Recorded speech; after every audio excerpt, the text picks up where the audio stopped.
Evet, deprem oluyor. Çok şiddetli bir deprem oluyor şu anda. Çok şiddetli bir deprem oluyor.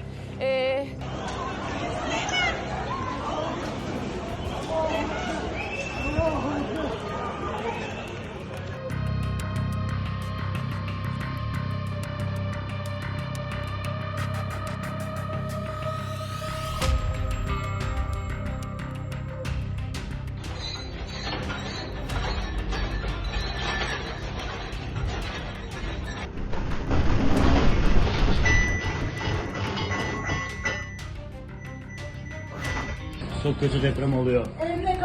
Sakin ol, sakin ol. Bu bina sağlam, sakin ol.